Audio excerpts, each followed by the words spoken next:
Hello, this is Sarah Schachterly, and welcome to my fourth set of book critiques for EDU 318.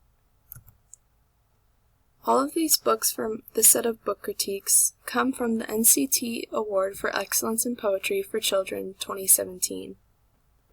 I am not that familiar with children's poetry, so this was a great opportunity for me to explore, and I really enjoyed learning about these different books, and I hope you will too. The first is called Echo Echo by Marilyn Singer, illustrated by Josie Massey, and it is a book full of reverso poems about Greek myths. A reverso poem is a poem that can be read both forwards and backwards to reveal different points of view. I think that because of the subject of the poems, this book has potential for use across the curriculum. The next book is called Wet Cement, a mix of concrete poems by Bob Ratzka.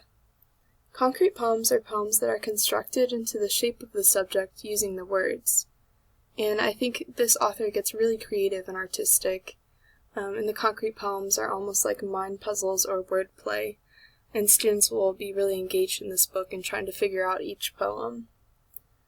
The third book is called Freedom in Congo Square by Carol Boston Weatherford, and this was a Caldecott Honor Book. It is a nonfiction story about 19th century Louisiana slaves told through poetry, and because of this subject, I think it could be easily incorporated into a social studies or history lesson.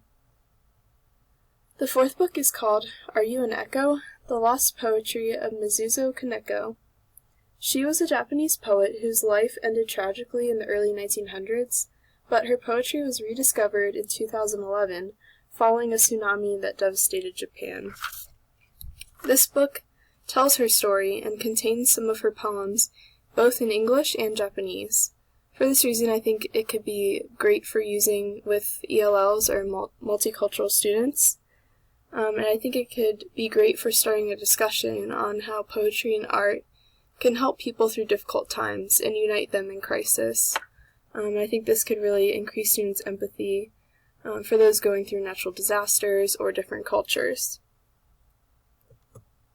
My feature book for this set of book critiques is called Now You See Them, Now You Don't, Poems About Creatures That Hide, by David Harrison and illustrated by Giles LaRoche. Each poem is about a different animal that camouflages itself, and at the end of the book, more information is given about each animal. For this reason, I think it's very easily incorporated into a science lesson, especially about food chains and camouflage. And so for a content area lesson, I would use this book to introduce those concepts, and I would ask students to partner up and pick one of the animals in the story and create a glogster of that animal's food chain. I have an example right here of a copperhead snake's food chain. And the glogster shows the food chain of the copperhead snake and also contains information on how its camouflage helps it to survive. I think this book could also be incorporated into an art lesson. I was really captured by the illustrations in this book. I thought they were really creative, and I was curious as to how the illustrator created them. So I'd ask my students to explore the artwork called Cut Paper Illustration of Giles LaRoche, and I'd ask them to explore his website. Then I would guide students through an art lesson on how to make their own cut paper illustrations. And on the bottom of the screen are examples that students across the country have created in different classroom workshops.